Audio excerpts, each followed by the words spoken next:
From PEP Radio News, this is the daily news for July 30th, 2026. These are the stories we are covering at this hour. The top U.S. commander for the Middle East has warned troops that cell phone videos shared online can help Iran target American bases. And sources told Reuters some deployed personnel could soon be ordered to surrender their phones. Any crackdown on mobile communications would add a new dimension to the conflict for the thousands of U.S. troops in the region, many of whom still rely on phones to periodically message loved ones and assure them they are well. Admiral Brad Cooper, in a previously unreported letter, said Iran was benefiting from being able to see the success or failure of its strikes in near real time by searching news reports or online posts by journalists referencing reactions, photos, and footage from the cell phones of our troops.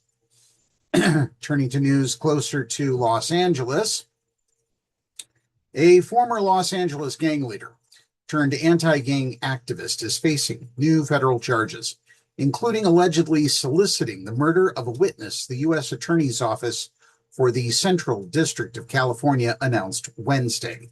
Eugene Henley Jr., age 59, also known as Big U, was indicted on 7 additional felonies, 2 counts of solicitation to commit a crime of violence, 2 counts of wire fraud, 2 counts of tampering with a witness, victim, or informant, and 1 count of conspiracy to transport an individual across state lines for prostitution, according to a news release from the U.S. Attorney's Office. Henley has been in federal custody since March 2025 for crimes he allegedly committed as a member of the Rollins 60s neighborhood Crips. He and 6 other former Crips members are set to go to trial in February for dozens of federal charges, including racketeering and drug trafficking. Henley rose to prominence in the gang during the 1980s and later established the Unique music record label.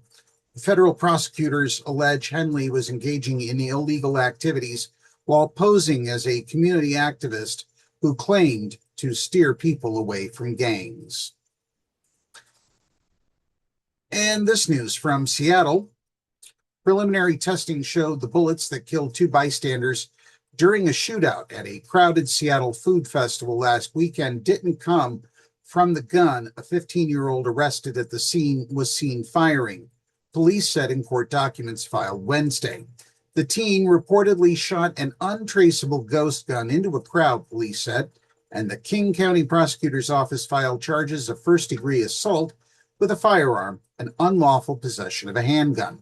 In a statement supporting the charges, police said preliminary testing of bullets recovered from the 2 bystanders killed showed they did not match that weapon. The shooting in the waning hours of the Bite of Seattle festival near the Space Needle left 3 people dead, including a 19-year-old suspect, and at least 4 bystanders injured, including a toddler. Police believe it was gang-related, and they continue searching for others who might have been involved. And finally, this news from Pennsylvania. A deer wandered a little bit too close to the park. Actually, it got inside the park. Employees at the Hersheypark theme park in Pennsylvania had to eject an unusual trespasser when a deer wandered into the facility without paying, of all things. Witness Kimberly Hertz posted a video to Facebook showing workers at the theme park in Hershey tending to the fawn found resting next to a tree near a busy walkway. The workers covered the deer's head with a towel and carried it out of the park. The deer in the video is a wild fawn that appeared to be in distress and acting erratically near one of the employee entrances to Hershey Park, Hershey Entertainment said in an email to Penn Live. After the deer entered the park, our team secured the area, carefully removed the deer from the guest area, contacted the Pennsylvania Game Commission, and followed their guidance in responding to the situation. The park said the deer's visit did not cause any interruptions to normal park operations, but they are sending a bill to the deer's parents, apparently. Anyway, that's the news for this hour. PEP Radio is available on the Live 365 app, the homepage at paequality.com, Roku, Alexa, and wherever you find streaming radio. Up next, we have the Meadville area weather forecast here on PEP Radio.